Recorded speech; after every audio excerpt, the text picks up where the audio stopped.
বাজারে কিনতে যাই আসরের নামাজ পড়ে না, এমন কুরবান দাতা আছে না নাই? হ্যাঁ, কুরবানির গরু কিনতে কিনতে বেহুশ। ফরজের খবর, কুরবান করা ওয়াজিব, আর আসর মাগরিবের নামাজ পড়া গুরুত্ব কোনটার বেশি ছিল?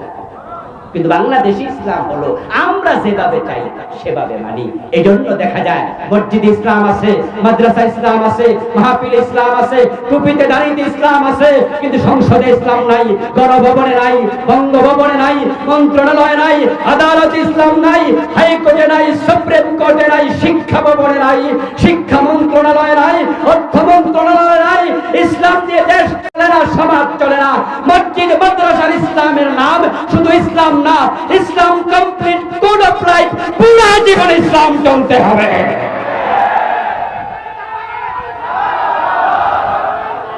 শুনতে পারা কেমন লাগতেছে? আমাদের মহতারাম প্রধান অতিথি বলেছেন, আমরা ইসলাম বিদ্বেষী বাম রামদেরকে আর নতুন করে দেশের ক্ষমতার মসনদে দেখতে চাই না।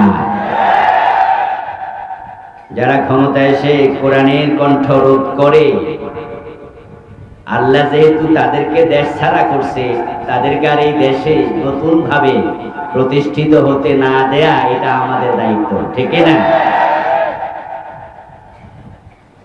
আল্লাহ তাআলা যদি পরিবেশ করে দিলেন, আমরা আল্লাহর কাছে দোয়া করি, আল্লাহ আমাদের সকলকে কোরআনের আলোকে জীবন পরিচালনা করার তৌফিক দান করুন। আল্লাহ তাআলার পবিত্র দরবারে লাখো কোটি শুকরিয়া জ্ঞাপন করছে যে মহান মনিব অত্যন্ত মেহেরবানি করে কোরআনের আহ্বানে, কোরআনের এই ময়দানে আমাদের সকলকে উপস্থিত হওয়ার তৌফিক দিলেন। কৃতজ্ঞতা তাকে জানাই যিনি আমাদেরকে সুস্থ রাখলেন। দীর্ঘ 15 বছর পরে নিশ্চিন্তে, নির্বিঘ্নে, দ্বিধাহীন ভাবে, নিঃসংকোচে কোরআনের আলোচনা করার মতো, শোনার মতো পরিবেশ দিলেন। এই সব নিয়ামতের মালিককে। এজন্য আমরা আলোচনার শুরুতে মন প্রাণ উজাড় করে অন্তরের সবটুকু শ্রদ্ধা এবং ভালোবাসা দিয়ে আমাদের মনিব আল্লাহ তাআলাকে শুকরিয়া জানাই, কৃতজ্ঞতা জানাই। সবাই মিলে জোরে জোরে একবার কালিমাতু শুকর পড়ি, আলহামদুলিল্লাহ। দুরূদ ও সালাম প্রিয় নবী, বিশ্ব নবী, সাইয়্যিদুল আম্বিয়া, ইমামুনা, কুদওয়াতুনা, হাবিবুনা, উসওয়াতুনা, সানাদুনা, তাবিবু কুলুবিনা, মুহাম্মাদুর রাসূলুল্লাহ সাল্লাল্লাহু আলাইহি ওয়াসাল্লামের প্রতি সাহাবায়ে কেরাম ও শুহাদায়ে ইজামের আলা ইল্লিয়িন আল্লাহ তাআলার কাছে কামনা করছি, আমিন। প্রিয় ভাইরা, আমি আপনাদের সম্মুখে পবিত্র কোরআন মাজিদ থেকে সূরাতুস সফের 8 এবং 9 দুটি আয়াতে কারিমা তেলাওয়াত করেছি। প্রিয় নবীজি সাল্লাল্লাহু আলাইহি ওয়াসাল্লামের পবিত্র মুখ অনুসৃত ছোট ছোট দুইখানা হাদিসে নববী পাঠ করেছি। আল্লাহ তাআলা তৌফিক দান করলে এখান থেকে কিছু কথা বলবো ইনশাআল্লাহ। সূরাতুস সাফের 8 নম্বর আয়াতে আল্লাহ তাআলা বলেন, ইউরিদুনা লিইউতফিউ নূরাল্লাহ, তারা চাইবে আল্লাহর নূরকে মুখের ফুৎকার দিয়ে নিভিয়ে দিতে। ওয়াল্লাহু মুতিম্মু নূরিহি, আর আল্লাহর সিদ্ধান্ত হলো তিনি তার নূরের পূর্ণতা দেবেন। ওয়ালাউ কারিহাল কাফিরুন, আর আল্লাহর নূরের পূর্ণতা যারা কাফের তারা কখনো সহ্য করবে না।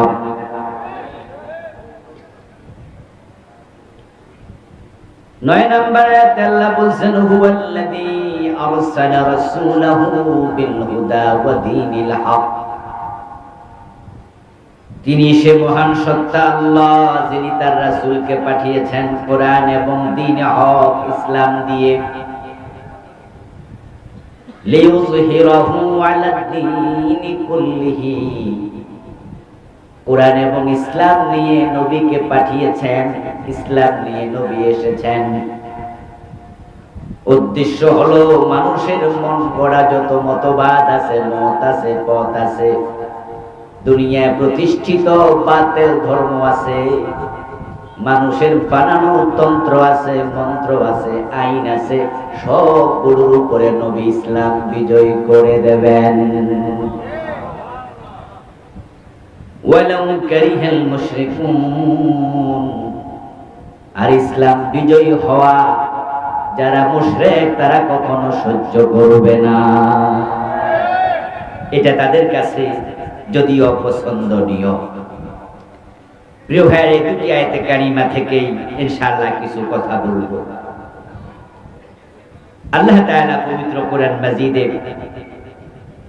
প্রিয় নবী মুহাম্মদ সাল্লাল্লাহু আলাইহি ওয়াসাল্লামকে পৃথিবীতে কি উদ্দেশ্যে পাঠিয়েছেন তিনি 3টি সূরাতে এই আলোচনা করেছেন। সূরা সাফ আয়াত নাম্বার 9, সূরাতুল ফাতিহা আয়াত নাম্বার 28, সূরাতুত তাওবা আয়াত নাম্বার 33। আয়াত যদিও 3টি, সূরা যদিও 3টি, মেসেজ হলো মাত্র এক। 3 আয়াতে একই কথাই বারবার বলেছেন যে আমি আমার নবীকে পৃথিবীতে আমার দ্বীনের বিজয় করার জন্য পাঠিয়েছি। প্রিয় নবী সাল্লাল্লাহু আলাইহি ওয়াসাল্লামের জীবনের উদ্দেশ্য সম্পর্কে উম্মতের জানা প্রয়োজন আছে না নাই? প্রয়োজন আছে। রাসূল কেন এসেছেন, মূল উদ্দেশ্য কি, এটা আমাদের জানা দরকার আছে না নাই? কেন জানবো? মানার জন্য। রাসূলকে মানা, অনুসরণ করা আমাদের জন্য নফল না ফরজ? ফরজে কিফায়া না ফরজে আইন? নবীকে অনুসরণ না করে উম্মত হওয়া যায় না। আর যে ব্যক্তি রাসূলের উম্মত হতে পারেনি সে জান্নাত পাওয়ার কোনো সম্ভাবনাই নাই। আল্লাহর নবী মুহাম্মদ সাল্লাল্লাহু আলাইহি ওয়াসাল্লাম হলেন আমাদের জন্য আইডল। তিনি আমাদের জন্য একমাত্র আদর্শ, তিনি উসওয়া, তিনি কুদওয়া, তিনি ইমাম, তিনি হলেন আমাদের একমাত্র মডেল। তাই আমাদের পুরা জীবন রাসূলের আদর্শে সাজানো আমাদের জন্য আবশ্যক। রাসূলের মতো বলা, রাসূলের মতো চলা, রাসূলের মতো কাজ করা, রাসূলের মতো জীবন সাজানো, তাকে অনুসরণ করে জীবন চলা আমাদের জন্য ফরজ করে দিয়েছেন কে? রাসূল সাল্লাল্লাহু আলাইহি ওয়াসাল্লাম কে অনুসরণ না করে উম্মত হওয়া যাবে না। আর রাসূলুল্লাহ সাল্লাল্লাহু আলাইহি ওয়াসাল্লাম কে অনুসরণ না করে যে উম্মতের দাবি করবে সে হলো ভুয়া উম্মত, 2 নাম্বার উম্মত। তাকে আসল উম্মত বলার কোনো সুযোগ নেই। 71 এ বয়স ছিল 5 বছর, অথচ মুক্তিযোদ্ধা সার্টিফিকেট পাইয়া গেছে। এমন 2 নাম্বার ভুয়া মুক্তিযোদ্ধা বাংলাদেশে আছে না নাই? 71 এ মায়ের পেটে ছিল, হেও নাকি মুক্তিযোদ্ধা। আমার প্রিয় ভাইরা, এই জাতীয় ভুয়া মুক্তিযোদ্ধারা যখন ধরা পড়ে তখন জাতির সামনে ইজ্জত বাড়ে না কমে? মুক্তিযোদ্ধাদের যে ভাতা তারা নিয়েছে ভুয়া সার্টিফিকেট দিয়ে, রাষ্ট্র যদি ধরে এই ভাতা ফিরিয়ে দিতে তারা বাধ্য থাকবে। শুধু ভাতায় ফিরিয়ে নেবে না, এই অপরাধজনিত কারণে রাষ্ট্র যদি চায় শাস্তি দিতে, রাষ্ট্র শাস্তি দেওয়ার অধিকার এই ভুয়া মুক্তিযোদ্ধাদেরকে রাষ্ট্রের আছে না নাই? ঠিক একই ভাবে হাসরের ময়দানে রাসূলুল্লাহকে অনুসরণ করে নাই, কিন্তু উম্মতের দাবি করবে। জিজ্ঞাসা করলে বলে আমি মুসলিম, আমি মুমিন, আমার নবী মুহাম্মদুর রাসূলুল্লাহ সাল্লাল্লাহু আলাইহি ওয়াসাল্লাম, অথচ 5 ওয়াক্ত নামাজের 1 ওয়াক্ত পড়ে না, এমন মুসলমানের সন্তান বগুড়াতেও আছে না নাই? মদ পান করে, বিড়ি টানে, দাড়ি কামায়, টাকনুর নিচে কাপড় পরে, সুদি লেনদেন করে, ইসলামের পক্ষে তো কথা বলেই না।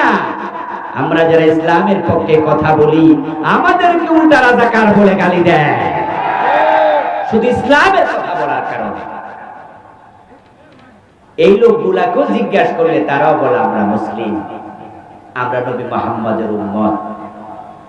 তো ভুয়া মুক্তিযোদ্ধা সার্টিফিকেট যদি ধরা খায়, যাচাইয়ের পরে বেজ্জতি হওয়া লাগে, ভাতা ফিরিয়ে দেয়া লাগে, শাস্তির মুখোমুখি হওয়া লাগে। এবার যারা কিয়ামতের দিন ধরা খাবে, রাসূলকে অনুসরণ করে জীবন কাটায় নাই, তারা ভুয়া উম্মতের দাবিদার হিসাবে আখিরাতে আল্লাহর শাস্তি মুখোমুখি হওয়ার সম্ভাবনা আছে না নাই? আমরা আল্লাহর শাস্তির মুখোমুখি হতে চাই না, অথচ উম্মতের দাবিদার। কিন্তু রাসূলকে অনুসরণ করে জীবন চালায় না এমন মানুষের সংখ্যাই জমিনে বেশি। আমি বলার আগে আপনারা বললেন বেশি শব্দটা, এতে বোঝা যায় যে আমরা এই বিষয়ে একমত। প্রিয় নবীজি এটাই বলেছেন, আমার উম্মত হবে ৭৩ দল, জান্নাতি হবে কয় দল? মাত্র 1 দল। রাসূলের উম্মত ৭৩ দল। রাসূলের উম্মত বলতে কি হিন্দু বৌদ্ধ বোঝানো হয়? তারা মুসলমান, তারা মুসলিম দাবিদার। قال النبي صلى الله عليه وسلم تفترق أمتي على 73 ملة كلهم في النار إلا واحدة। প্রিয় নবীজি বলেছেন আমার উম্মতগুলো ৭৩ ভাগে বিভক্ত হয়ে যাবে, প্রত্যেকটা ভাগ জাহান্নামী, সবগুলো দল হবে জাহান্নামী, ইল্লা ওয়াহিদা, জান্নাতি হবে মাত্র 1 দল। আমার প্রিয় ভাইরা, এই কথা শোনার সাথে সাথে কোন একজন সাহাবী দাঁড়িয়ে গেলেন, জিজ্ঞাসা করলেন ইয়া রাসূলুল্লাহি ওয়া মাহি, হুজুর আমরা তো উম্মতের দাবি করছি, এখন উম্মতের মাঝে যদি ৭৩ দলের মাঝে ৭২ দল জাহান্নামী হয়, তাহলে তো আমার টেনশন বেড়ে গেল। জান্নাতি হবে মাত্র 1 দল। ওয়া মাহি, ও প্রিয় রাসূল, সেই জান্নাতি দল আমরা জানতে চাই কোনটা হবে? জান্নাতি দল একটা, জাহান্নামী দল ৭২টা, উম্মতের দল হলো মোট ৭৩।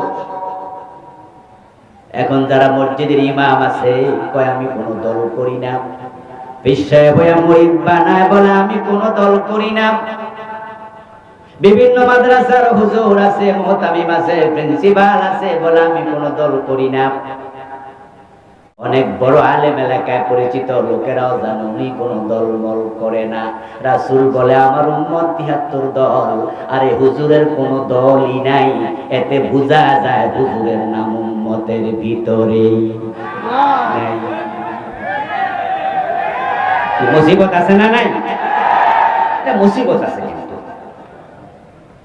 তিনি হুজুর হিসাবে বড়, কিন্তু রাসূলের উম্মতের ভিতরে তার নাম। যারা জাহান্নামী ৭২ কাতার, তারাও কিন্তু উম্মতের ভিতর থেকে জাহান্নামী। আর হুজুর যেহেতু ৭৩ দলে নাই, তাহলে উনি রাসূলের উম্মতের তালিকাতে, ওই হুজুর মরলে বিপদ আছে কিনা? আচ্ছা, এজন্য আপনারা এখন থেকে আর এই কথা কইেন না যে আমি কোনো দল করি না। আর যে হুজুররা, যে আলেমরা এই কথা বলে, বলার পিছনে উদ্দেশ্য আছে, কারণ তারা জানে যদি আল্লাহর নামে ওয়া আলা মিল্লাতি রাসূলিল্লাহ, এবং রাসূলের দলে। তাহলে কবরে দেওয়ার সময় আপনি বলতেছেন আল্লাহর নামে আপনাকে তোমাকে রাসূলের দলে তুলে দিলাম। তো যেই হুজুর আজীবন কইছে কোনো দল করি না, এর জন্য নতুন দোয়া বানাইতে হবে না? এই দোয়া গুনার জন্য চলে? উনি তো বুক ফুলাইয়া দুনিয়া থাকতে বলতে পারেননি আমি রাসূলের দল করি। আর আমরা যারা রাসূলের দল করি, আমরা এমন ভাবে বলি, মাহফিলে বলি, মসজিদের মিম্বারে বলি, মাদ্রাসায় বলি, ক্লাসে বলি, সব জায়গায় বলি, এই সত্য কথা বলাতে জেলে যেতে হলে জেলে যেতে রাজি হয়ে যায়, ফাঁসিতে ঝুলতেও রাজি হয়ে যায়।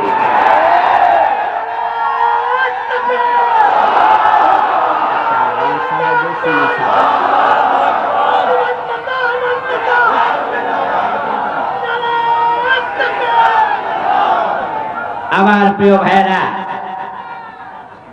সাহাবী দাঁড়িয়ে গেলেন, ইয়া রাসূলুল্লাহ ওয়া মাহি, হে রাসূল, একটি দল জান্নাতি, ওই দলটা আমি জানতে চাই। আজকের মাহফিলে আপনারা যারা আছেন, জান্নাতি দল চেনা আমাদেরও দরকার আছে না নাই? আমরা তো জান্নাতি দলে যেতে চাই নাকি? ইয়েস। তাহলে ওই প্রশ্নটা শুধু ওই সাহাবীর নাই, প্রশ্নটা আমাদের। রাসূলুল্লাহ আজকে বেঁচে থাকলে এই প্রশ্ন আমরাও করতাম, ঠিক না? যে হুজুর ৭৩ দলের মাঝে ৭২ দল জাহান্নামী হবে, এটা তো বড় দুশ্চিন্তার কথা। জান্নাতি দল মাত্র কয়টা? আরে আমার উপায় কি হুজুর, আমিও চিনতে চাই, কারণ আমিও তো জান্নাতে যেতে চাই। আল্লাহর হাবিব বললেন, মা আনা আলাইহি ওয়াসহাবী, ও আমার সাহাবী শোনো, জান্নাতি দল মাত্র একটা, যে মত পথের উপর আমি নবী মুহাম্মদ এবং আমার সাহাবারা প্রতিষ্ঠিত আছি।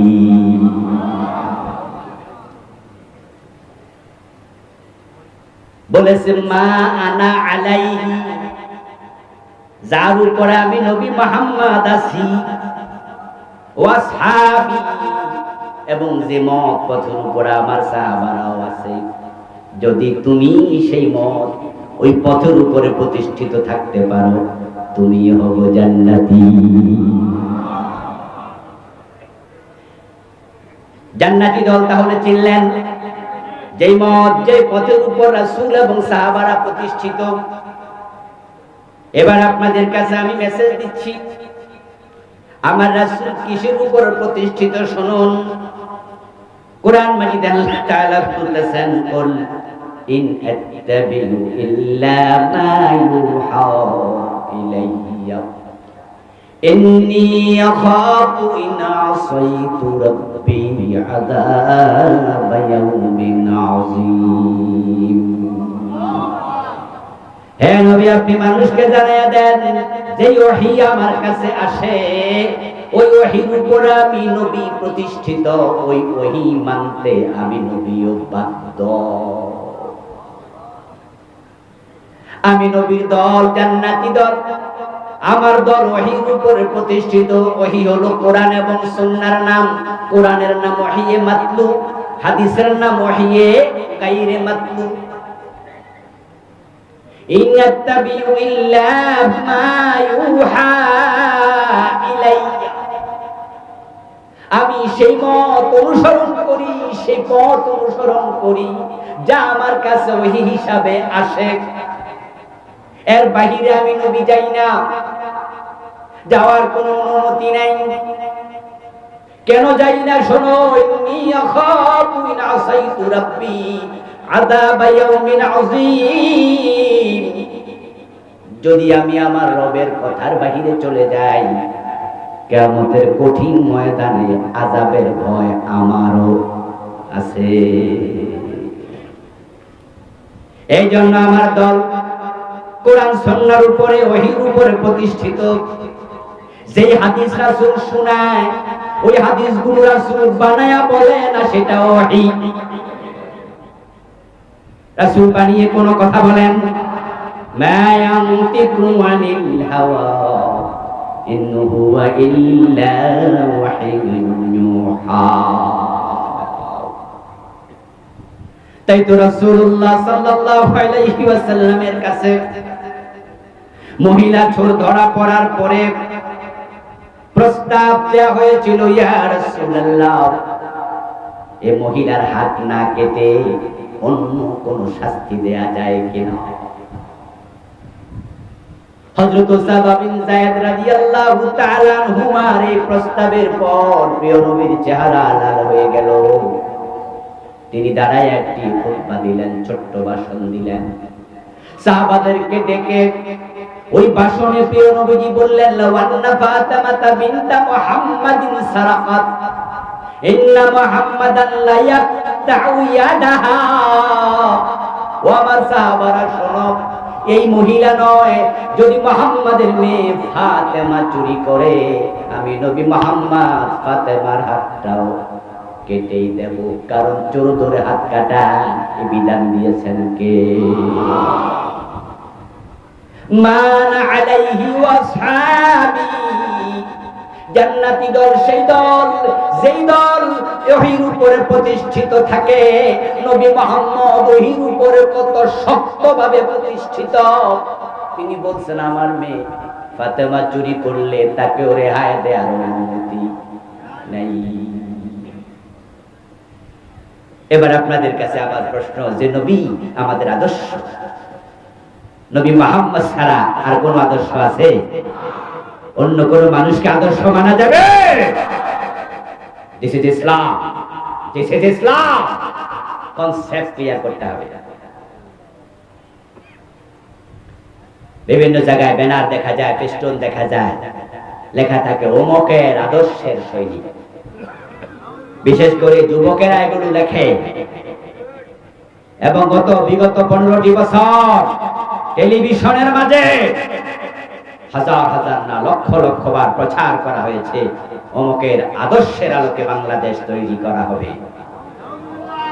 ইভেন স্কুলগুলোতে যখন পিটি করা হতো, অ্যাসেম্বলি হতো, ওই অ্যাসেম্বলিতে পর্যন্ত এইভাবে দুই হাত সামনে নিয়ে ছোট ছোট বাচ্চাদেরকে শেখানো হয়েছে। তারা বলেছে অমুকের আদর্শের আলোকে বাংলাদেশ তৈরি করা হবে। আমরা দ্ব্যর্থহীন ভাবে বলছি, আমরা মুসলমান, আমরা নবী মুহাম্মদ ছাড়া কাউকে আদর্শ মানি না, মানতে পারি না।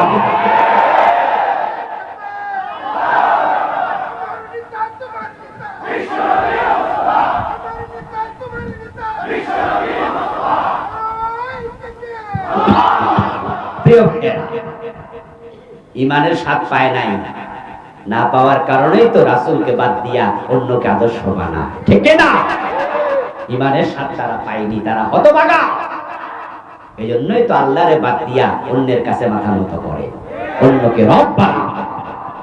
ইমানের স্বাদ তারা পায়নি, না পাওয়ার কারণেই তো ইসলামের মতো জীবন ব্যবস্থা থাকতে, কোরআন থাকতে তারা সংবিধান লেখে, গণতন্ত্র দিয়া মানুষকে জমিনের মালিক বানায়া তারা ধর্ম নিরপেক্ষতা দিয়ে দেশ চালায়। ইসলাম থাকতে কোন রকমের আর নতুন কোন আদর্শ মতবাদের প্রয়োজন থাকে না। কোরআন থাকতে কোনো সংবিধান লাগে না। ইমানের স্বাদ তারা পায়নি।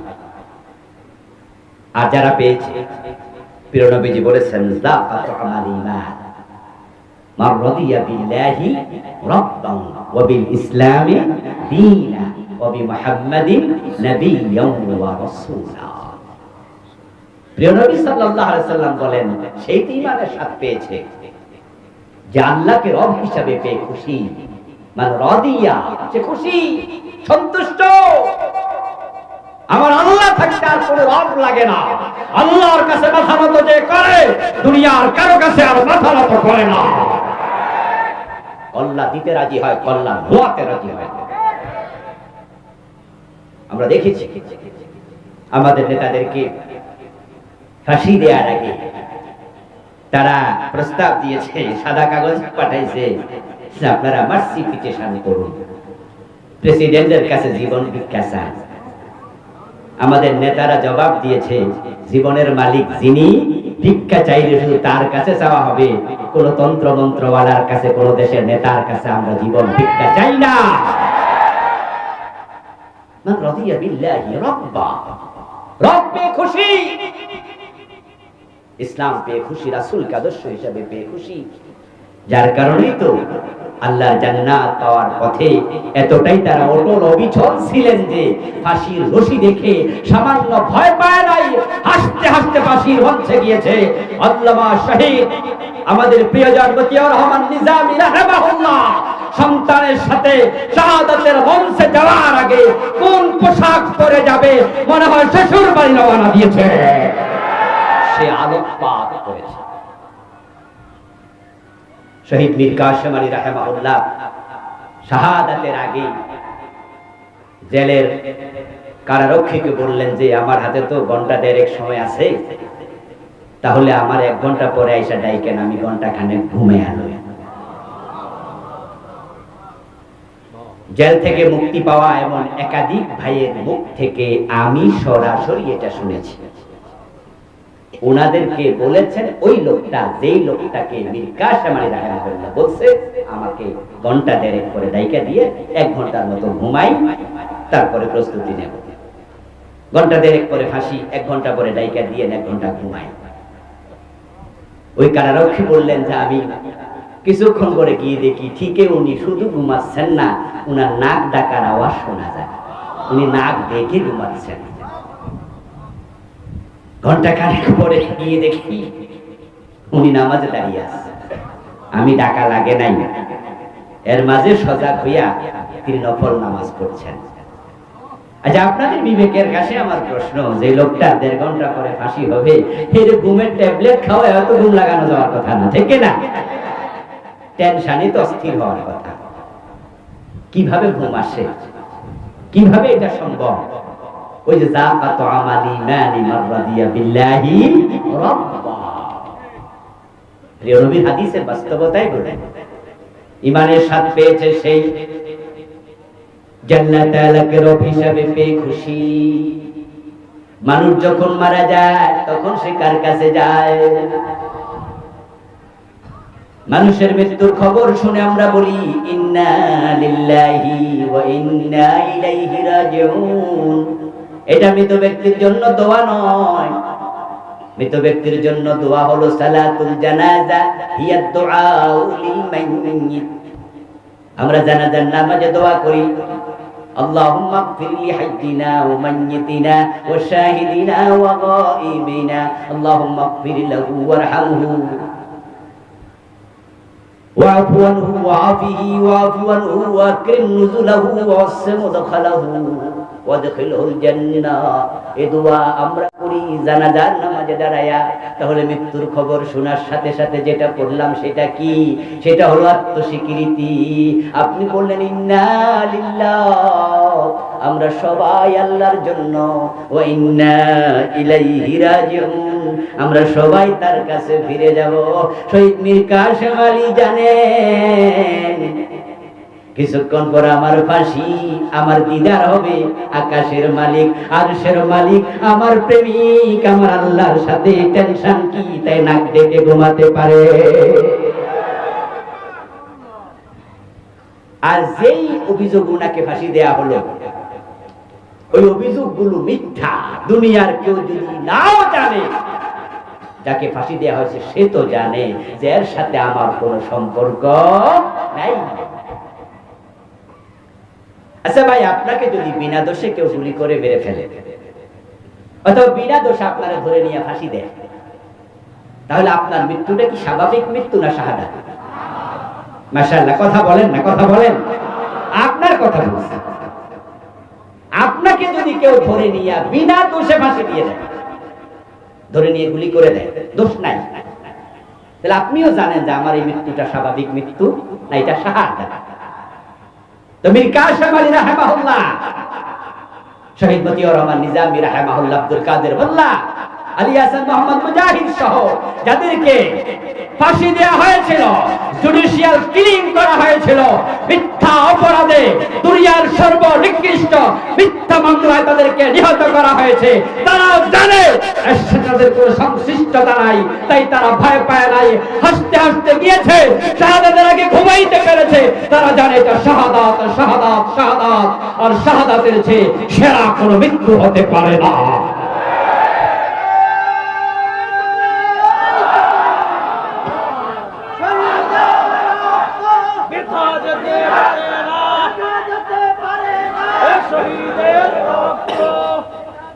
প্রিয় ভাইরা, প্রিয় নবী সাল্লাল্লাহু আলাইহি সাল্লাম বলেন, আমি যার উপর প্রতিষ্ঠিত তারাই জান্নাতি। সাথে যোগ করলেন আমার সাহাবারা।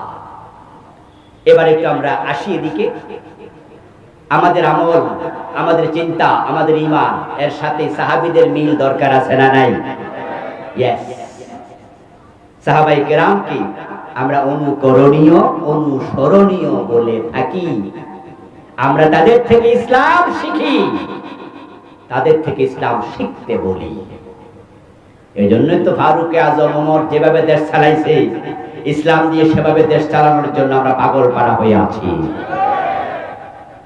সেই কথা আমরা বলছি। আমার প্রিয় ভাইয়েরা, এবার আসুন আবু বকরের দিকে একটু তাকান। তিনি ক্ষমতা আসলেন, একদল লোক যাকাত দিতে অস্বীকার করল। আবু বকর সাথে সাথে বললেন, খালিদ বিন ওয়ালিদ কোথায়? তলোয়ারের শান দাও, তাদের বিরুদ্ধে যুদ্ধ হবে যারা যাকাত দেবে না। এই কথা শুনে হযরত ওমর দৌড় মারলেন।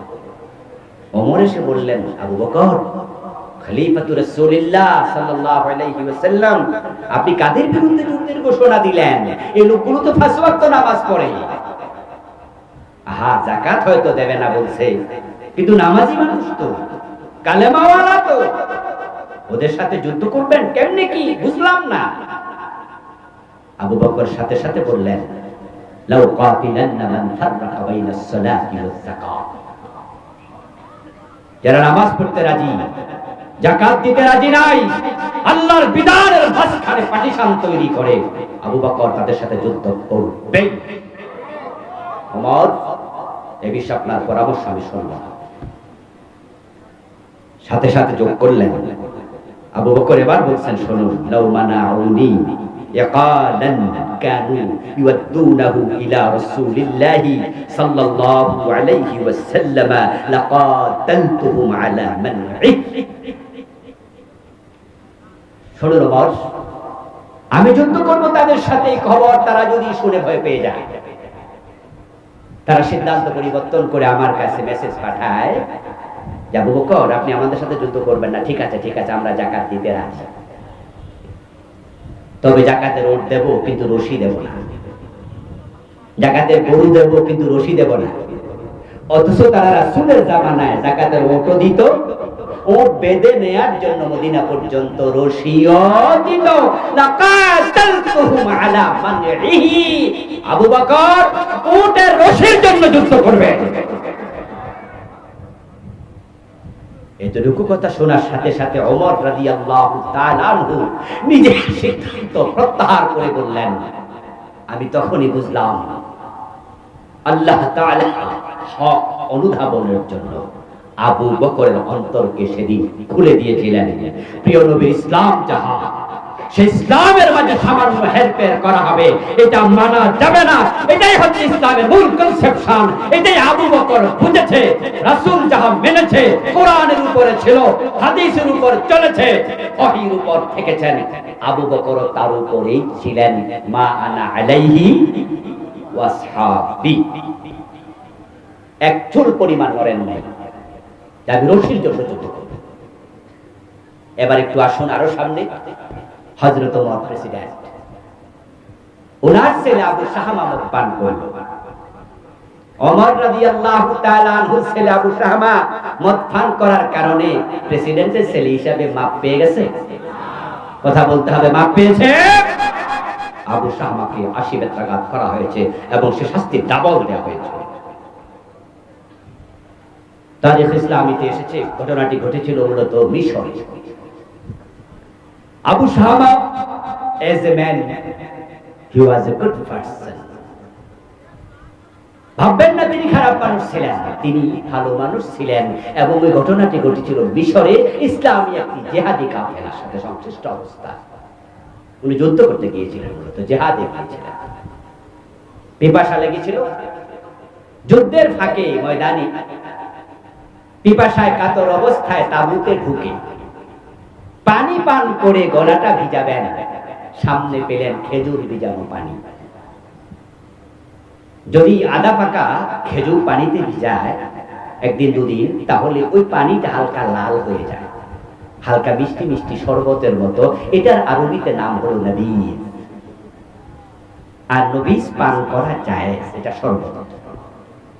কিন্তু যদি সেই খেজুরটা 5 দিন 7 দিন 10 দিন লম্বা সময় ভিজানো থাকে, তাহলে হাত্তা গালা ওয়াস্তাদ্দা ফাসারা খামরা ফাশরবুহু হারাম ওয়ালাউ কানা কাতরা।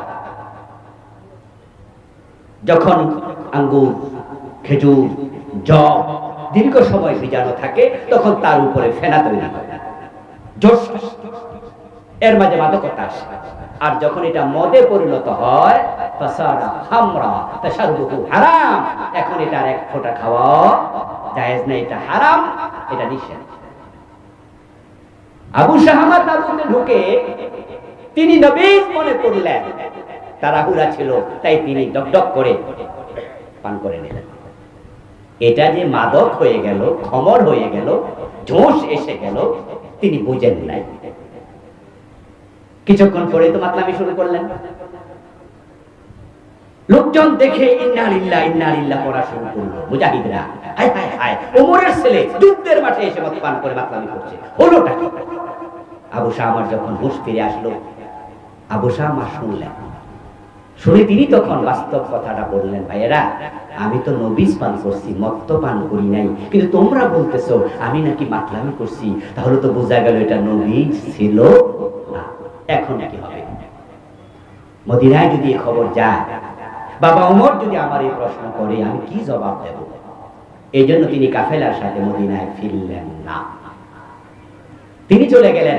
তখন মিশরের যিনি গভর্নর ছিলেন, রাসূলের সাহাবী আমর ইবনুল আস রাদিয়াল্লাহু তাআলা আনহুর কাছে নিজের গায়ের জামাটা খুলে পিঠটা হযরত আমর ইবনুল আসের দিকে দিয়ে বললেন, চাচা, আপনার ভাতিজা আবু শাহামা নবীজ মনে করে খমর পান করেছে, মদ পান করেছে, মাতলামি করেছে, লোকজন দেখে ফেলেছে। প্রকাশ্য করার শাস্তিও প্রকাশ্য, গোপন করার কিছু নেই। এই পাপিষ্টের চেহারা বাবা ওমরকে দেখাতে চাই না, আপনি হদ আমার পিঠে কায়েম করুন। আমর ইবনুল আস রাদিয়াল্লাহু তাআলা আনহু 80 বেত্রাঘাত করলেন, পেট কালো হয়ে গেল। হযরত আবু শাহামা রাহিমাহুল্লাহ তিনি মদিনায় ফিরলেন। এর মাঝে আবু বকর ওমরের কানে খবর চলে গেল। হযরত ওমর ছেলে আবু শাহামাকে দেখে তিরস্কার করলেন, জিজ্ঞাসা করলেন, তুমি কি করেছো? কি নিউজ আমার কানে আসলো? আবু শাহামা গা থেকে জামা খুলে বাবার দিকে পিঠ দেখিয়ে বলে, বাবা, এই কালো চিহ্ন দেখে তুমি বোঝো না? পাপিষ্টের চেহারা, পাপাচারীর চেহারা নিয়ে তোমার কাছে আসি নাই, আমি হক পিঠে নিয়েছি, আশা করছি আমার রব আমাকে ক্ষমা করে দিয়েছেন। চাচা আমর ইবনুল আস আমাকে আশীর্বাদ দিয়েছে। হযরত ওমর খুশি হয়ে গেলেন। খুশি হয়ে তিনি বললেন, আলহামদুলিল্লাহ, তাহলে তোমাকে যে আশীর্বাদ দিয়েছে একজন সাক্ষী লাগবে, এতে করে আমি অন্তরে একটু প্রশান্তি ফিল করব। আবু শাহামা বললেন, বাবা, সাক্ষী পাবো কোথায়? কারণ যেখানে আমাকে শাস্তি দিয়েছে সেখানে তো আমি আর আমার চাচা আমর ইবনুল আস, আপনার গভর্নর, এছাড়া কেউ ছিল না। উনি ঘরের দরজা বন্ধ করে তারপরে আমাকে বেত্রাঘাত করেছে। হযরত ওমর বলেন, ইন্না লিল্লাহি ওয়া ইন্না ইলাইহি রাজিউন। কি জঘন্য খবর তুমি আমাকে শোনালে! তোমাকে যখন পিঠে বেত্রাঘাত করে তখন আমর ইবনুল আস ঘরের দরজা বন্ধ করলো। এই অধিকার আমর ইবনুল আসকে কে দিল? এটা তো রাসূলের ইসলাম না। সাথে সাথে চিঠি লিখলেন আমর ইবনুল আসের কাছে, মদিনায় আসো তাড়াতাড়ি। আমর ইবনুল আস রাদিয়াল্লাহু তাআলা আনহু মদিনায় আসলেন। হযরত ওমর প্রশ্ন করলেন, আমার রাসূলের ইসলাম তো হলো প্রকাশ্যে হক কায়েম করা।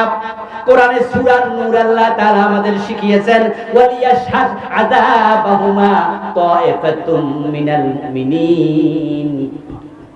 যখন জেনাকারী নারী পুরুষকে 100 বেত দিবা, তখন বেত্রাঘাতের সময় একদল মুসলমানকে সেখানে হাজির রাখবা, তারা যেন দেখে কেমনে শাস্তি হয়। এতে করে লজিকটা কি? লজিক হলো যারা অন্যায় করছে তারা মাইর খাইয়া ভবিষ্যতে অন্যায় করবে না, আর যারা দেখবে মাইর দেখা অন্যায় করবে না। রাসূলের ইসলাম তো হলো প্রকাশ্যে শাস্তি দিতে হয়। তুমি ঘরের দরজা বন্ধ করে কেন পোলারে মারছো? কেন আবু শামাকে বেত্রাঘাত করেছো? জবাব দাও। আমর ইবনুল আস বলে, ও রাসূলুল্লাহর খলিফা আমিরুল মুমিনিন ওমর, আল্লাহর কসম আমি আমার পুরা জীবনে যাদেরকে হদ কায়েম করেছি কাউকে ঘরের দরজা বন্ধ করে হদ কায়েম করি নাই। আমি রাসূলের ইসলাম জানি। কিন্তু আপনার ছেলে আবু শামাকে যখন পিটানোর জন্য সাবু খাতে নিয়েছি, আপনার চেহারাটা আমার চোখে বেশি উঠেছে। ওমরের ছেলে মানুষের সামনে কেমনে পিটাই? ওমরের আত্মসম্মানে আঘাত লাগবে। আপনি তো রাষ্ট্রের খলিফা, আপনার মতো এই জাতীয় জলিল কদর সাহাবী, আপনার ছেলের মানুষের সামনে কেমনে আঘাত করি? আপনার চেহারা আমার চোখে ভেসে উঠছে, তাই ঘরের দরজা লাগাইছি। তবে আল্লাহর কসম আমি একটা বেত কম দেই নাই, ৮০টাই দিয়েছি। ওমর বলে, তোমার বিচার বাতিল, তোমার বিচার বাতিল। অপরাধীর কোনো পিতৃ পরিচয় থাকে না। ওমরের ছেলে আর অন্যের ছেলে ইসলামে কোনো তফাৎ নাই। আমার রাসূলের ইসলামে কোনো হেরফের চলবে না। আবার ৮০ বেত দিতে হবে। মানা আলাইহি ওয়াসহাবি। আরে জান্নাতে যাওয়ার স্বপ্ন তো আমরা সবাই দেখি। জান্নাত বুঝি এত সোজা, এত সস্তা? রাসূল বলে, আমি আমার মেয়ে ফাতেমা চুরি করলে হাত কাটতো। এবার আপনাদের কাছে আমি একটু জানবো, ফাতেমার মতো ভালো মানুষ, কিন্তু আমিও প্রশ্ন করি, ফাতেমা যদি চুরি করতেন রাসূল কি হাত কাটতেন না? কাটতেন? কাটতেন নাকি রাসূল শুধু ফাও ফাও বলছেন? সত্যি কাটতেন। কেন কাটতেন? হাত কাটার আইন কার আইন? 53 বছরের বাংলাদেশে চুরি আছে না নাই? হাত কাটছেন কয়দিন? রাসূলের ইসলাম কই?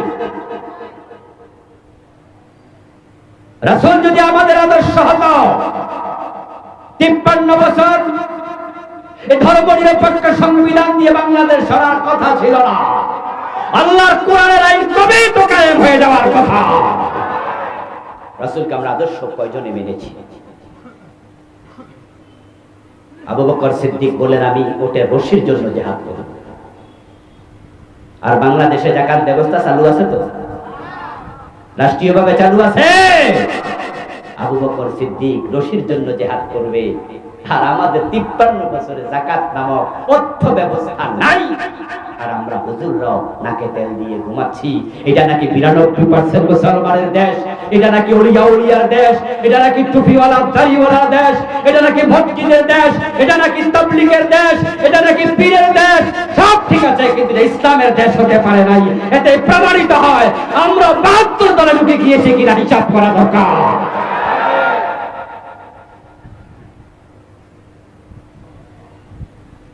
আবার ৮০ বেত দেওয়া হবে। আবু শাহমা দারুণ অসুস্থ হয়ে গেলেন। কোন কোন ঐতিহাসিক বলেন তিনি 15 দিন পরে ইন্তেকাল করেছেন, দ্বিতীয়বার শাস্তি দেওয়ার। কোন কোন মুআররিখ বলেছেন যে না, তিনি 6 মাস পরে ইন্তেকাল করেছেন, নতুন অসুস্থতা। এর মাঝামাঝি কথা বলেছেন এমন তারিখবিদ আছেন। কোন কোন মুআররিখ বলেন হযরত ওমর ওনার ছেলে অসুস্থ অবস্থায় দেখতে গেলেন। আবু শাহমার কপালে চুমু খেয়ে বললেন, কাইফা আনতা ইয়া বুনাইয়া, হে কলিজার টুকরা, কেমন আছো? বাতি নিবানোর পরে যদি মশার আওয়াজ শোনা যায়, তখন বাবা তার বউরে কয়, এই তাড়াতাড়ি লাইট লাগাও, লাইট লাগায় মশারা মারো। টেনশন কি, নিজেরে কামড়াবে এটা না বাচ্চারে কামড়াবে? টেনশন করছে বাচ্চারে নি কামড়াবে। নিজে না খায়া থাকে, বাচ্চাকে খাওয়ায়া দেয়। হযরত ওমর বললেন, ইয়া বুনাইয়া কাইফা আনতা, কেমন আছো?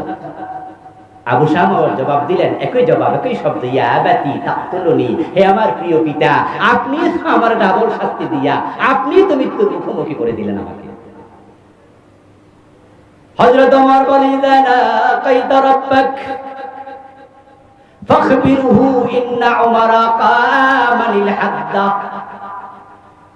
হযরত ওমর বলেন, আবু শামা কলিজার টুকরা ছেলে, যদি তুমি অসুস্থতায় মরে যাও, যখন আল্লাহর সাথে দেখা হয়ে যাবে তুমি আল্লাহর কাছে জানাইয়া দিও, আমার বাবা আবু বকর নবীর বিধানের ব্যাপারে তুমি আল্লাহ তোমার বিধানের ব্যাপারে আমি ছেলেকেও ছাড় দেয় নাই, আমার উপর তুমি যথাযথ হক কায়েম করেছে।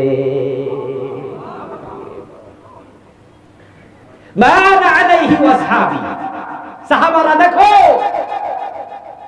দেশ চালাইছে কেন? আল্লাহর হাবিব দেশ চালাইলেন 10টা বছর। মদিনা নামক রাষ্ট্র, আপনাদের কাছে আমার জিজ্ঞাসা, দয়া করে জবাব দিয়েন। আল্লাহর হাবিব যখন 10 বছর মদিনা নামক রাষ্ট্র চালাইলেন, নিজের মন মতো চালাইলেন না কোরআনের আইন মতো? আল্লাহর হাবিবের ইন্তেকালের পরে আবু বকর, ওমর, ওসমান, আলী রাদিয়াল্লাহু তাআলা আনহু 30 বছর দেশ চালালেন খলিফা হইয়া, তারা প্রশাসক হইয়া। আপনাদের কাছে আমি জানতে চাই, এই 30 বছর কি মন মতো চালাইছে নাকি কোরআন মতো? আল খিলাফাতু আলা মিনহাজিন নবুওয়াহ। জান্নাতে যেতে চাও সাহাবাদের আদর্শ ধারণ করো, প্রিয় নবীর আদর্শ ধারণ করো, তাহলে জান্নাতি দলের সদস্য হতে পারবা। একদল জান্নাতি। এখন 53 বছরের বাংলাদেশ আপনি সেই কোরআন দিয়ে চালানোর জন্য কোনো ভূমিকা রাখেন নাই। এতেই প্রমাণ হয় জান্নাতীদের দলে নিজের নাম এখনো ঢোকাতে পারেননি। আপনারা যারা আছেন আজকের এই মাঠে, আচ্ছা দল করে না, কোন দলে ভোট দেয় না, এমন লোক এখানে কয়জন আছেন? আচ্ছা আগামী নির্বাচন যখন হবে এখানে ভোট দিতে কেন্দ্রে যাবে না, এমন লোক কয়জন পাবেন? হাতে গোনা 2-4 জন। আচ্ছা যদি ভোটের কেন্দ্রে নাও যায় কিন্তু মেন্টালি সাপোর্ট করে, মানসিক ভাবে কমপক্ষে চায় যমক দল পাস করুক, আমি ভোট না দিলে না দিলাম। আমার দেশের 100 জনের মাঝে প্রাপ্তবয়স্ক, পাগল এবং শিশু বাচ্চা ছাড়া 100 জনই কোনো না কোনো দলে মেন্টালি সাপোর্ট করে, আবার অনেকে কর্মী সমর্থক হইয়া কাজ করে। এখন আমার প্রশ্ন, আপনি যে দল করছেন, যে দলকে ভোট দিয়েছেন, টাকা দিচ্ছেন, সাপোর্ট করছেন, তারা ক্ষমতায় গেলে কোরআন দিয়ে দেশ চালাবে কিনা? উত্তর যদি না হয়, তাহলে আপনিও জাহান্নামীদের দলে আছেন। কথা সোজা, কথা সোজা। আর উত্তর যদি হয় হ্যাঁ, যে হুজুর আমি যে দল করি, যে দলে ভোট দেই, যে দলে আমি সহযোগিতা করি, আমার দেওয়া দল বলেছে তারা ক্ষমতায় গেলে কোরআন হাদিস দিয়ে দেশ চালাবে, সেই দলটা ছোট হোক, অসুবিধা নেই। আমার প্রিয় ভাই, যেই দলের কনস্টিটিউশন কোরআনমুখী নয়, যেই দলের আদর্শ কোরআনমুখী নয়, যেই দলের নির্বাচনী চিন্তা চেতনা, দেশ চালানোর চিন্তা চেতনা কোরআন সুন্নাহমুখী নয়, সেই দল করা মুসলমানের জন্য হারাম, হারাম এবং হারাম। তাহলে বাকি থাকলো ওই দল, যে দলগুলো ইসলামী দল, যারা ক্ষমতায় গেলে আল্লাহর কোরআনকে সংবিধান বানাবে বলছে। আপনি সেই দলে ঢুকে যান, এটাই মানা আলাইহি ওয়াসহাবি। সেই দল ক্ষমতায় গেলে আপনি যদি দেখেন এই দল ক্ষমতায় যায় ইসলাম কায়েম করে নাই, তাহলে সেই দল তরক করতে হবে, তালাক দিতে হবে, আবার নতুন ইসলামী দলে ঢুকতে হবে। এবার অনেকে আছেন বলে হুজুর ইসলাম তো ক্ষমতায় যাক, আমরাও চাই, তবে হুজুররা এত দল, এজন্যই তো আমি ওই দলে আর যাই না। ওসিলা দেখাইয়া তারা দুনিয়াবাদী দলের মাঝে ঢোকে। ও দোস্ত মসজিদ এলাকায় বেশি, তাই বলে কোন মসজিদে যাবো, হুজুর এত মসজিদ তাই মন্দিরে গেছি, এটা বলার সুযোগ আছে নাকি?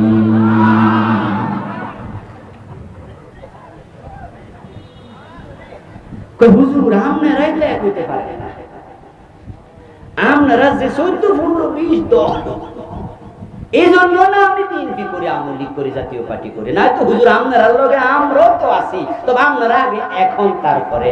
ও দোস্ত, আপনার বাবা আপনারা বললো যে বাজার আমার জন্য একটা লুঙ্গি নিয়ে আসবে, তাহলে বাজারে যাই একটা শাড়ি কিনে আসে, কিনা বাবার হাতে দিলেন। বাবা জিজ্ঞাসা করলো কিরে তোরে কইছি লুঙ্গি আনতে, তুই শাড়ি আনছ? আপনি জবাব দিলেন বাবা দোকানে যাইয়া দেখি লুঙ্গি দোকান 5-7টা, এটাও লুঙ্গি দোকান, ওইটাও লুঙ্গি দোকান, ওইটাও লুঙ্গি দোকান, এই জন্য ভাবলাম যে এত লুঙ্গি দোকান কে, তা শাড়ি কিনে নিয়েছে। উত্তর হইল লুঙ্গি দোকান বেশি হওয়াতে আপনার অসুবিধা ছিল না সুবিধা বেশি? এতে করে আপনি দামও কম পাইতেন, একটু যাই দেখে শুনে কিনতে পারতেন, রং মং দেখা, দরদার যাচাই করা, আপনার জন্য সুযোগ সুবিধা বেশি ছিল। মসজিদ বেশি হওয়ার কারণে আপনার মসজিদে গিয়ে নামাজ পড়া সহজ ছিল, কিন্তু মসজিদ বেশি মন্দিরে ঢুকেছেন, লুঙ্গি দোকান বেশি শাড়ি কিনেছেন। এই যুক্তি যেমন চলে না, হুজুররা এখন ইসলামী দল করবে, এই যুক্তি দিয়ে জান্নাতে যাওয়া যাবে না। এই যুক্তি আল্লাহর কাছে চলবে না।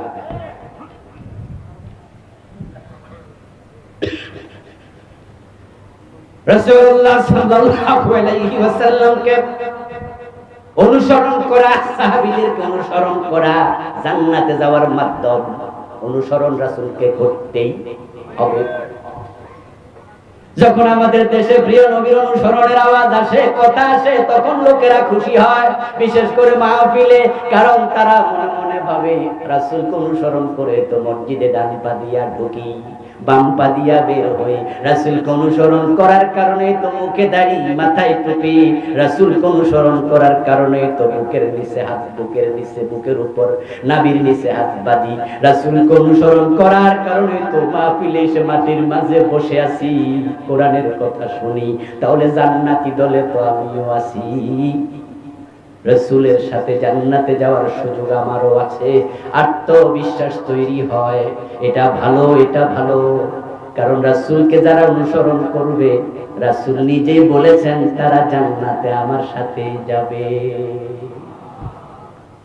قال النبي صلى الله عليه وسلم من أحب سنتي فقد أحبني ومن أحبني كان معي في الجنة। প্রিয় নবীজি সাল্লাল্লাহু আলাইহি ওয়াসাল্লাম বলেন, যে আমি নবীর সুন্নাতকে ভালোবাসে সে আমি নবীকেই ভালোবাসে, আর যে আমার সুন্নাহকে ভালোবাসে আমি নবী মুহাম্মাদের ভালোবাসার প্রমাণ দিতে পারবে, সে জান্নাতে আমার সাথে ঢুকবে। এটা ভালো গুণ। কিন্তু একটু ঝামেলা আমরা পাকাইছি, সেটা একটু পরে বলতেছি। প্রিয় নবীর আরেকটা হাদিস শুনুন। قال النبي صلى الله عليه وسلم كل امتي يدخلون الجنه। প্রিয় হাবিব বলেন আমার সব উম্মত জান্নাতি হবে, আমার সব উম্মত জান্নাতি, ইল্লা মান আবা, তবে যারা অস্বীকারী উম্মত তারা জান্নাত পাবে না। এই কথা বলার সাথে সাথে একজন সাহাবী দাঁড়ালেন, কিলা মান ইয়া রাসূলুল্লাহ, দাঁড়িয়ে প্রশ্ন করলেন, হে আল্লাহর নবী, উম্মত জান্নাতি বুঝলাম, কিন্তু উম্মত আবার অস্বীকারী, এটা তো বুঝলাম না। কোন উম্মত অস্বীকারী? যার কপালে জান্নাত নাই। আমার রাসূল জবাব দেন, মান আতাআনি দাখালাল জান্নাহ ওয়া মান আসানি ফাকাদ আবা। যে আমি নবী মুহাম্মদকে অনুসরণ করে সেই জান্নাতে ঢুকতে পারবে, যে আমি নবী মুহাম্মদকে অনুসরণ করে না তার কপালে জান্নাত নাই। এই হাদিসগুলো দিয়া প্রমাণ হয় জান্নাতে যেতে হলে নবীর অনুসরণের বিকল্প নাই। এখন অনুসরণ আপনারা করছেন না তা নয়, কিন্তু ঝামেলা এক জায়গায়, আমরা নবী মানি ততক্ষণ, সুবিধা আছে যতক্ষণ, অসুবিধা যেখানে, নবী মানে না সেখানে। তাই মসজিদে নবীরে মানে, কিন্তু আদালতে মামলার রায় দিতে গিয়া আমার দেশে জজ ম্যাজিস্ট্রেট নবীর আলোকে রায় দেয় না। আমরা মসজিদে ডান পা দিয়ে ঢুকি, বাম পা দিয়ে বের হই, নবী মেনে নামাজ শুরু করি আল্লাহু আকবার দিয়ে, রাসূলকে অনুসরণ করে সালাম ফিরায়া নামাজের শেষ করি। কিন্তু সেই আমরা মসজিদে গেলে যেমন কোরআন সুন্নাহ মানি, এমপি হইয়া সংসদে ঢুকলে সে কোরআন সুন্নাহর আলোকে দেশ চালাই না। আদালতে হাকিম হয়ে বসলে মসজিদে যেভাবে মেনেছি নবী রাসূল এবং আল্লাহর বিধান, আদালতের চেয়ারে গেলে আর মনে থাকে না। তাহলে আমরা পুরা জীবনে সুন্নাহ মানলাম না অর্ধেক। আর কান খুলে শোনো, সুবিধাবাদ জিন্দাবাদে মুমিন হওয়া যায় না। আপনাদের বগুড়া জজ কোর্টের জজ সাহেব নামাজ পড়তে গেল, জোহরের নামাজ পড়লো, ইমাম সাহেব 2 রাকাত করার পরে উনি আত্তাহিয়াতু করতে বসবেন এটা ভুলে গেছেন। ভুলে উনি আল্লাহু আকবার বলে দাঁড়াতে শুরু করছেন। আত্তাহিয়াতু করার জন্য প্রথম বৈঠকে বসাইটা ওয়াজিব। এই মাসআলা ভালো করে জজ সাহেব জানেন, মুসল্লিরাও জানেন, সবাই দিচ্ছে লোকমা, জজ সাহেব বলে ফেলেছে। ইমাম সাহেব লোকমা পাইয়া সংশোধন হলেন, না দাঁড়াইয়া বসে গেলেন, আর তাহিয়াতে পড়ে আরো 2 রাকাত শেষ করে যথারীতি সালাম দিয়া সাউসেদা মাজদা দিয়া তিনি নামাজ শেষ করলেন। এবার জজ সাহেব আদালতের চেয়ারে বসে এখন মামলার রায় দেবে। চোর ধরা পড়ছে, সাক্ষী মুক্তি সব শেষ, আজকে রায় ঘোষণা হলো। রায় ঘোষণার সময় জজ সাহেব চোর ধরে হাত কাটার রায় দেয় নাকি চোর ধরে জেলে দেয়? কোন রায়টা দেয়? চোর ধরে হাত কাটার রায় দেয়া ওয়াজিব না ফরজ? ইমাম সাহেব যে ভুল করছিল ওটা কি ফরজ না ওয়াজিব? উনি যে লোকমা দিল ওয়াজিবে, নিজের ফরজের খবর। এটা তো বাংলাদেশের ইসলাম। কুরবানির গরু বাজারে কিনতে যাইয়া আসরের নামাজ পড়ে না এমন কুরবান দাতা আছে না নাই? হ্যাঁ, কুরবানির গরু কিনতে কিনতে বেহুশ। ফরজের খবর, কুরবান করা ওয়াজিব, আর আসর মাগরিবের নামাজ পড়া গুরুত্ব কোনটার বেশি ছিল? কিন্তু বাংলাদেশি ইসলাম হলো আমরা যেভাবে চাই সেভাবে মানি। এই জন্য দেখা যায় মসজিদ ইসলাম আছে, মাদ্রাসা ইসলাম আছে, মাহফিল ইসলাম আছে, টুপিতে দাঁড়িয়ে ইসলাম আছে, কিন্তু সংসদে ইসলাম নাই, গণভবনে নাই, বঙ্গভবনে নাই, মন্ত্রণালয়ে নাই, আদালত ইসলাম নাই, হাইকোর্টে নাই, সুপ্রিম কোর্টে নাই, শিক্ষা ভবনে নাই, শিক্ষা মন্ত্রণালয়ে নাই, অর্থ মন্ত্রণালয়ে নাই। ইসলাম দিয়ে দেশ চলে না, সমাজ চলে না। মসজিদ মাদ্রাসার ইসলামের নাম শুধু ইসলাম না, ইসলাম কমপ্লিট কোড অফ লাইফ, পুরো জীবন ইসলাম চলতে হবে।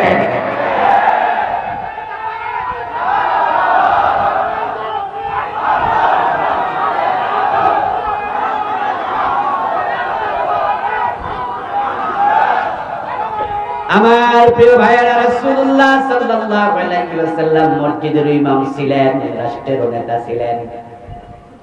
উনি মসজিদ চালাইছে যে আল্লাহর আইনে, রাষ্ট্র চালাইছে সে আল্লাহর আইনে। 53 বছর বাংলাদেশ মসজিদ চলে আল্লাহর আইনে, এটা ঠিক, কিন্তু সমাজ চলে ডক্টর কামাল মিয়ার লিখিত সংবিধানের আইনে। আমাদের দেশের সংবিধান আমাদেরকে মুশরিক বানায় ছেড়ে দিচ্ছে, যেটা আমাদের প্রধান বক্তা বলেছেন, চমৎকার কথা তিনি বলেছেন। আমাদের দেশের সংবিধানে আছে জনগণ রাষ্ট্রের মালিক, সভরেনিটি, ল অফ সভরেনিটি, রাষ্ট্রের মালিকানা জনগণের। অথচ আপনি কোরআন যখন পড়বেন বারবার পাবেন লিল্লাহি মা ফিস সামাওয়াতি ওয়া মা ফিল আরদ, আকাশ জমিনে যা আছে সবটার মালিক কে? ওয়ালাহু মা ফিস সামাওয়াতি ওয়া মা ফিল আরদ, লিল্লাহি মিরাসুস সামাওয়াতি ওয়াল আরদ, আলা লাহুল খালকু ওয়াল আমর। জনগণের মালিকানা নাই। আরে ভাই, আপনি কিসের মালিক? আপনার যে 3.5 হাত দেহ, এটার মালিক আপনি? আচ্ছা, মানুষের দেহের অঙ্গ প্রত্যঙ্গ সে চাইলে কি বিক্রি করতে পারে? শরীয়ত কি বলে? আপনি চাইলে আপনার চোখ বেচতে পারবেন? রক্ত বেচা হারাম, রক্ত দান করা যায়, এটা তৈরি হয় কারণে, কিন্তু বিক্রি করা নিষেধ। আপনি চোখ হাত বেচবেন, কেমনে বেচবেন? চোখের মালিক আপনি। তো যেখানে আপনি নিজের মালিকই আপনি না, আর আপনি নাকি পুরো দেশের মালিক। এজন্যই তো আমাদের নেতারা যখন মাইক হাতে পায় নির্বাচনের আগে, তখন তারাও বলে জনগণ সকল ক্ষমতার উৎস।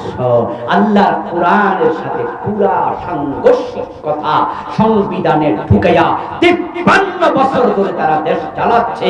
এই বস্তা পচা জঘন্য সংবিধান দিয়ে আল্লাহর কোরআন বলছে জনগণ সকল ক্ষমতার উৎস নয়, বরং সকল ক্ষমতার উৎস কে? আন্নাল কুওয়াতা লিল্লাহি জামিআ, কুলিল্লাহুম্মা মালিকাল মুলক।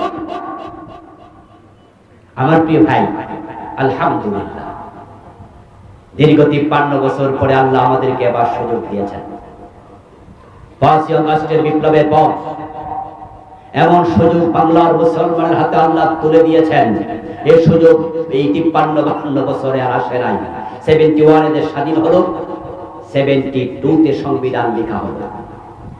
এই সংবিধান ধর্মনিরপেক্ষতা ঢুকাইয়া শেষ করে দিয়েছে, ঈমান ইসলামকে শেষ করে দিয়েছে। কোন সরকার বিগত 52 বছরে এই সংবিধানকে পরিপূর্ণ পরিবর্তন করার উদ্যোগ নেয়নি, সাহস করেনি, সুযোগ ছিল না। কিন্তু আগস্ট বিপ্লবের পরে এমন সুযোগ আল্লাহ আমাদের হাতে এবার তুলে দিয়েছেন। অন্তর্বর্তীকালীন এই সরকারকে যদি আমরা বাধ্য করতে পারি আর সরকার গণভোটের ব্যবস্থা করে দেয়, মানুষ পক্ষে থাকে, এই পুরো সংবিধান পরিবর্তন করার সুযোগ এবার এসে গেছে। আমরা যদি চাই সরাসরি আল্লাহর কোরআনকে সংবিধান ঘোষণা করা যাবে।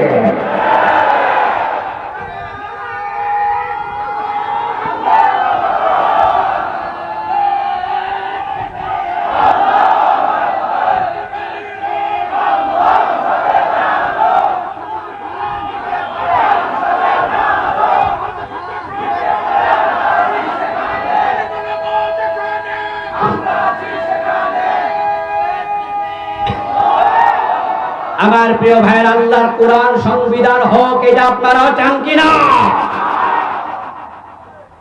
প্রিয় নবী মুহাম্মদ সাল্লাল্লাহু আলাইহি ওয়াসাল্লাম যে কোরআনকে সংবিধান হিসাবে গ্রহণ করে জাহিলিয়াত দূর করেছে, আজকে নব্য জাহিলিয়াত, আধুনিক জাহিলিয়াত দূর করার ক্ষমতা আল্লাহর কোরআনের আছে না নাই? আমরা দেখেছি জাহিলিয়াতের যুগে মারামারি, হানাহানি, লুটতরাজ, খুন, অপহরণ, ধর্ষণ, যেটা আমরা গত 15 বছরও দেখেছি। স্বামীর হাত থেকে স্ত্রীকে নিয়ে সিলেটে 8 জন গণধর্ষণ করেছে। সিলেটের এমসি কলেজের কথা মনে আছে না নাই? স্বামীকে বেঁধে রেখে হায়নার দল মাগরিবের পর গণধর্ষণ করেছে। কক্সবাজারে গণধর্ষণ করেছে। আমাদের নোয়াখালীতে ঘরে ঢুকে দর্শন করে বোনকে হত্যা করেছে।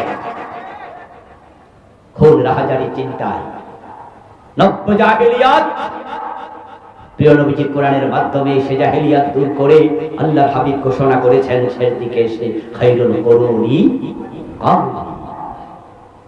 এখন আর জাহিলিয়াত নাই, আমার জোর সর্বশ্রেষ্ঠ জোর। এমন শান্তি এসেছে, এমন সমৃদ্ধি এসেছে। আল্লাহর হাবিব 10 বছর ক্ষমতায় ছিলেন, ইসলামী রাষ্ট্র প্রতিষ্ঠিত করলেন। আবু বকর সিদ্দিক 2 বছর 3 মাস ক্ষমতায় ছিলেন। তারপর হযরত ওমর ক্ষমতা আসলো। মাত্র 12 বছরের ব্যবধানে অর্ধ পৃথিবীতে ইসলাম পৌঁছে গিয়েছিল। হযরত ওমরের সময় রোম এবং পারস্য বিজয় হয়েছিল। হযরত ওমর ইসলামী দুনিয়ায় অর্ধ পৃথিবীতে কোরআনের অনুশাসনের মাধ্যমে এমন শান্তি প্রতিষ্ঠিত করেছিলেন, অর্ধ পৃথিবীর শাসক গাছতলায় ঘুমিয়ে থাকত, বডিগার্ডের প্রয়োজন ছিল না। অর্ধ পৃথিবী করেছে শাসন, ধুলার কক্ষে বসে খেজুর পাতার প্রাসাদ তোমার বারে বারে গেছে বসে।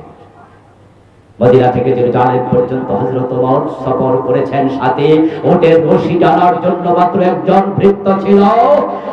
1000 কিলোমিটারের বেশি রাস্তা হযরত ওমর একা পার হয়েছেন, বডিগার্ড লাগে নাই। শান্তি কাকে বলে দেখো। আল্লাহ কোরআন যদি বাংলাদেশে কায়েম হয়ে যায়, সে শান্তি বলবু ধরা বাংলার পরতে পরতে সমাজের প্রতিটি সেক্টরে আবার কায়েম হবে, অশান্তি চিরতরে নির্মূল হবে ইনশাআল্লাহ। সে সুযোগ আল্লাহ আমাদের করে দিয়েছেন। এই জন্য আল্লাহর দেওয়ার সুযোগ এবার কাজে লাগাতে হবে। রাজি আছেন না নাই?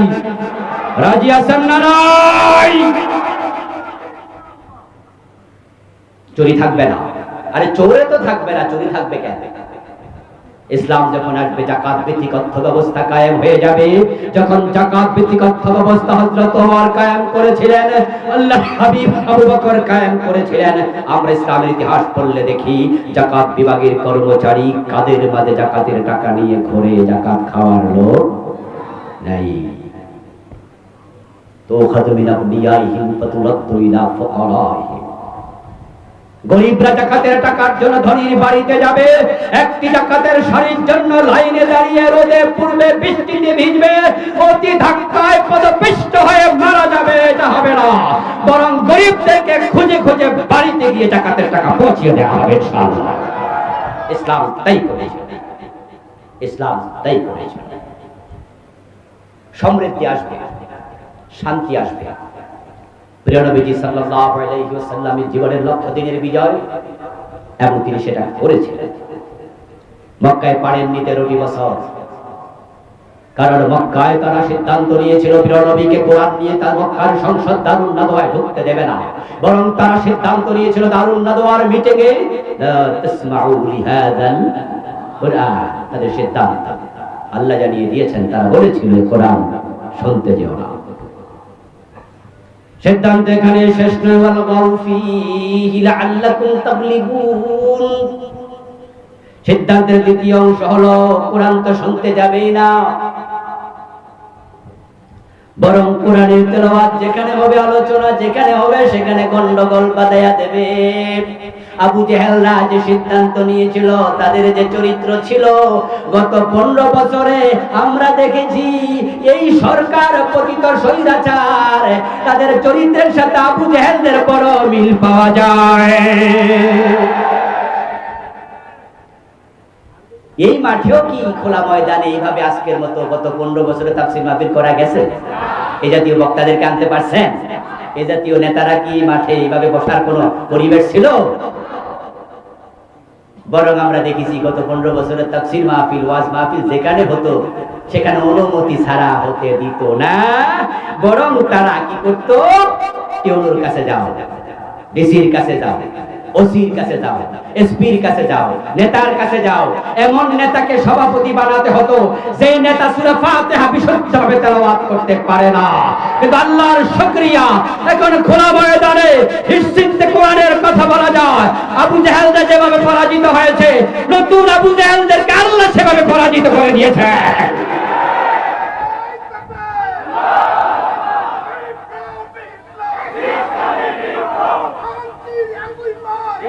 আমার প্রিয় ভাইরা, আলহামদুলিল্লাহ, প্রিয় নবী সাল্লাল্লাহু আলাইহি ওয়াসাল্লাম মক্কা থেকে হিজরত করে মদিনায় গেলেন।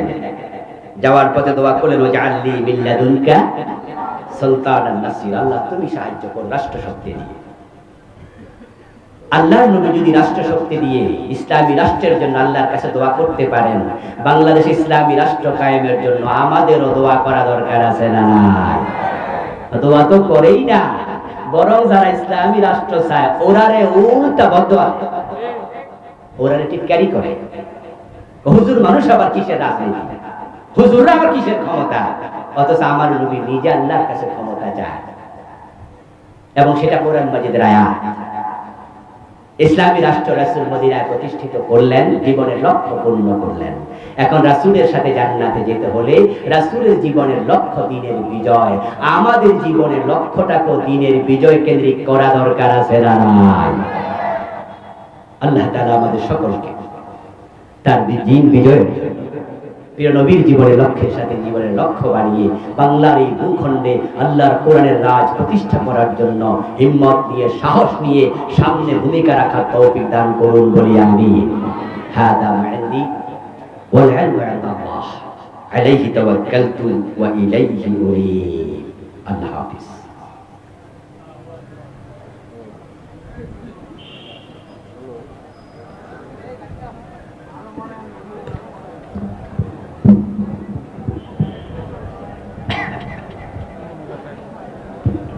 সম্মানিত উপস্থিতি, এখনই দেওয়া হবে। আপনারা বেশি সবাই উঠে গেলে একটু বেরোনো লাগে, এখনই দেওয়া হচ্ছে। দোয়া করছেন আমাদের মহতরাম আজকের প্রধান আলোচক ডক্টর মুফতি আবুল কালাম বাশার আজাদ। আমি তাকে দোয়া করার জন্য আহ্বান জানাচ্ছি। আল্লাহুম্মা সাল্লি আলা মুহাম্মাদিন ওয়া আলা